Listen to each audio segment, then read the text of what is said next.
Oh boy. They gave another weapon missiles. Twitter is losing its mind actively. Let's talk about this a little bit. There's long been a community meme that missiles equals bad. That we do not like them. As soon as any weapon can spam them, it's GG for the community. Pack it up, everybody. It's Splatoon 2 all over again. Might as well go back there because the maps are better. Or something like that. I don't know what people are saying exactly. But the thing about memes is that they're easily communicable, and sometimes they're right, and based on some sort of truth. Other times, they need to be unpacked a little bit. So you don't necessarily want to believe every Facebook meme you've ever seen, because it's very easy to end up becoming an extremist that way. So, we're going to talk a little bit about what the new Splatana wiper means for the state of the game.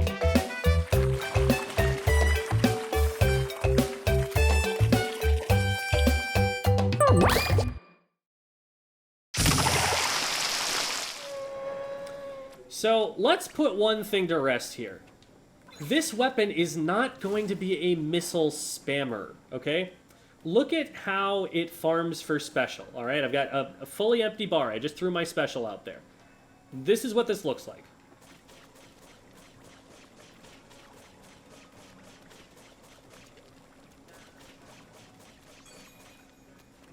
Okay? Compare that to what I'm about to do on another weapon that gets missiles. Alright.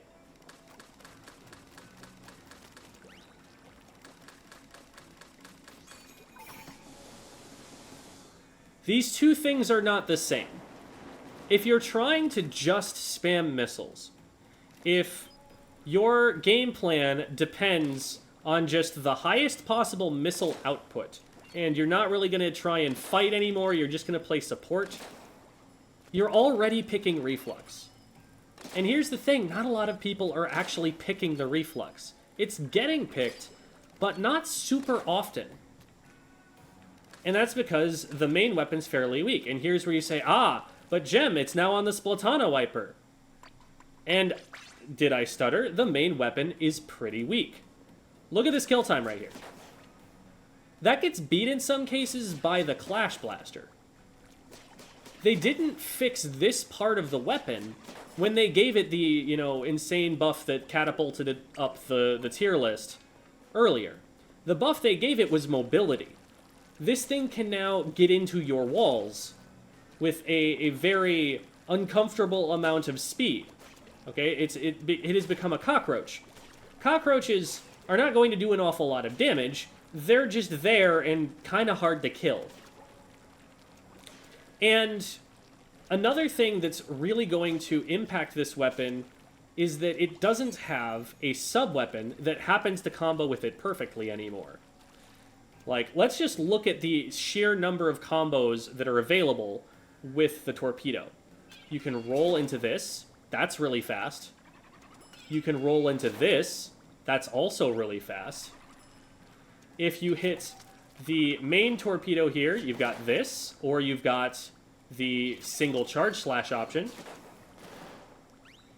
If you hit with only one hit of the torpedo, now, that was actually 2 hits, but if you hit with only one hit of the torpedo and it gives 12 like it usually does, now you only need the 2 melee hits to take someone out. There are a bunch of ways that the torpedo adds damage in ways that are beneficial to the Splatana wiper's kill time. And now that it's getting a beacon, it doesn't have access to any of those combos anymore.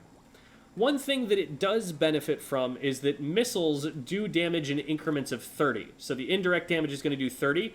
If you do 30, then that makes it a 3-shot with the light swings. If you do 30, that puts them at 90 after you do that. And if you do 30, you only need those 2 hits to splat that way. So it does loosen them up in much the same way that a torpedo will. But missiles is a special, and as we've shown, it's a special you're not going to get quite as often as other weapons can currently get missiles. So, if you're worried about this weapon, you're not worried about the main weapon now has a good special, because this main weapon was not something that was that scary to begin with. Like, this is something where if I get in range of it with a short-range shooter, I expect of myself that I can splat that player. And if I don't manage to do that, then I was the one who messed up. It wasn't that I got beaten by the enemy's weapon. We're not scared of the main weapon finally just having a special, because it already has a special that synergizes well, even if it's not one of the best specials. It was a special that got buffed, and that's one of the reasons that it's as strong as it is right now, that it has the hammer that happens to be buffed currently. That's not what we're worried about, and we're also not worried about sheer missile output. What's a little bit of a blind spot right now in our knowledge of this competitive game is what happens when you give missiles to an aggressive weapon. An aggressive weapon is able to use missiles in a different way than just like a support weapon will. Something like a reflux is going to fire the missiles and then not do much. It's going to, push in, maybe tap shot some people, but probably just paint its teammates' feet. But the Kensa splatter shot from Splatoon 2 is going to launch missiles, and then it's going to move in with the missiles, and now you have a splatter shot, one of the, premier slaying weapons in the game, that's on top of someone while they're trying to move away from the missiles. This has a lot of potential for really big multi-kills. That was, a big way that you got most of your KA in that game as the K-Shot player. On top of that, the K-Shot also had a lethal bomb, and some of the combos you could set up were launch missiles at one player, throw bomb at the most likely place that they were to escape otherwise, cover the only remaining escape option with main weapon, and now you've got them.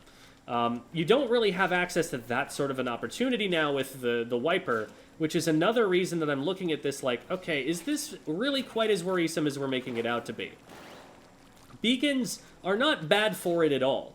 And one of the nice things about beacons is that while it's a little bit slower than throwing out like an auto bomb or a torpedo like the Tetras currently can or the Wiper currently can, you can still use the beacon for a little bit of information collecting.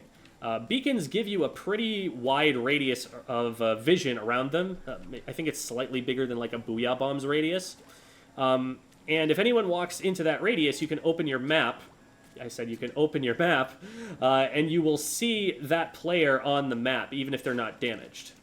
So that's a benefit you have from them, but that does mean opening the map. The current Wiper doesn't have to open the map. They can just be like, is there somebody over there? Oh, there is somebody over there. Okay, here we go. They're done now. Cool, now I can move in. And the Tetra Dualies can actually do a very similar thing. If they're looking at a bunch of enemy ink, they can just chuck an autobomb down and be like, is that following anybody? No? Okay, that place is safe, so I can just swim in there. The new Wiper kit is going to have to play a lot more steadily, a lot more deliberately as it moves up.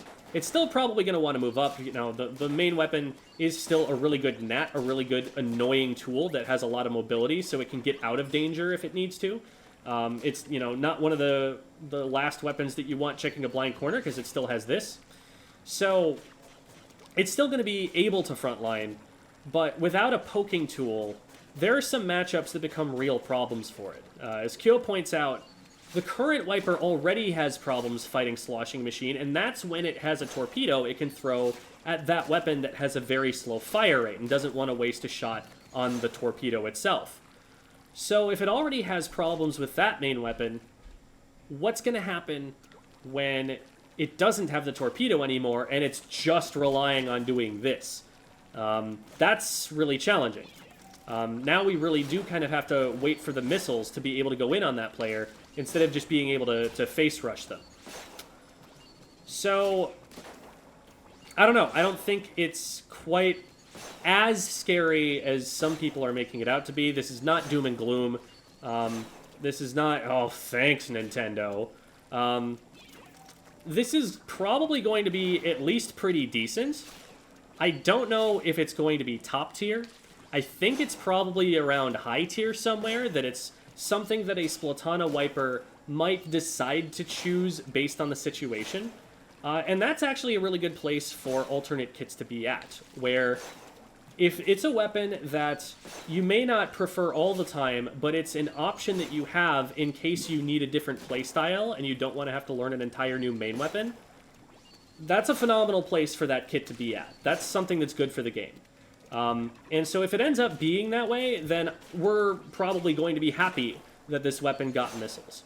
Now, there are some things that are not going to like that it got missiles. Backline weapons definitely do not like missiles. Missiles are things that you can pelt at people from a very safe distance away. It's one of the more concrete counters to a backline weapon, is just firing missiles at it before your team tries to move into their sight lines. It's a relatively short duration during which they're held down, and, crab tanks will still be able to accomplish some of the same thing.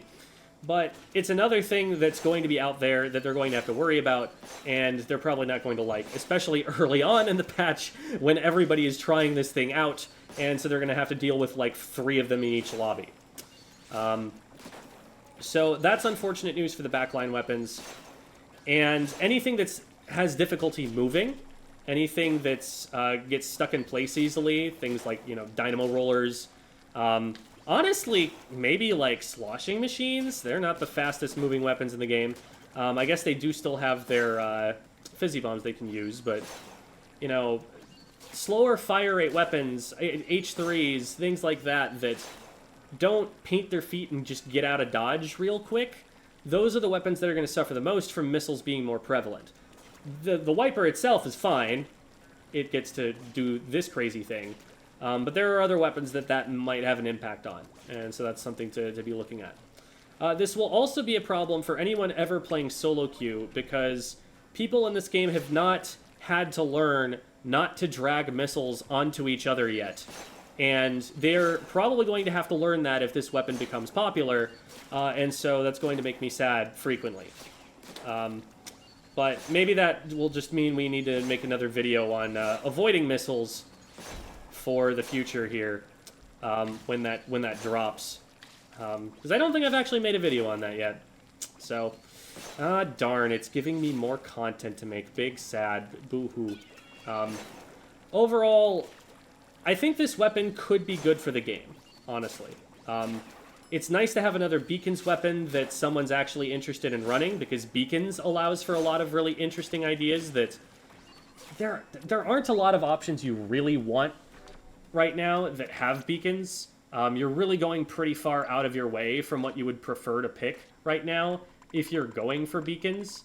We're looking at a sploosh. We're looking at a vanilla roller as opposed to a carbon deco, which is really strong right now. We're looking at dapple doolies, which is probably the best option that has beacons right now, which is a crazy thing to say. And then we've got a broken weapon that has an ink vac on it. And I don't mean broken in a good way. I mean that it does not function. That's what we're looking at with beacons. This is suddenly going to be, a weapon that people are considering at high level that has beacons. And so that's going to open up a lot of playstyles from them as well. If you want to run this kind of back-capping playstyle, or you just want to, get people in fast and have a faster break offense, you can run beacons now without having to kind of sacrifice a slot for, a weaker special or a weaker main weapon or something.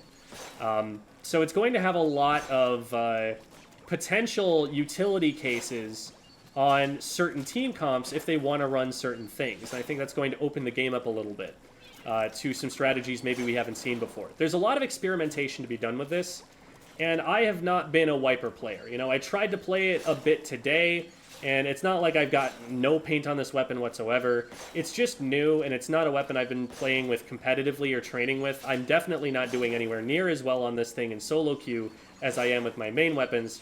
So I'm not the best person to ask about how you think it's going to go. But it's not the end of the world. It's honestly got a lot of potential to just be a good thing. And I'm excited to see what wiper players start trying to do with this thing and how we see it play. That'll be a really interesting follow-up video, maybe a couple weeks after the patch, once we've seen what people are doing with it and what kind of results it can get on tournament team comps. That's what I've got on it for now. Thank you, everybody, for watching. And as always, like I always say in all of my videos, woo me.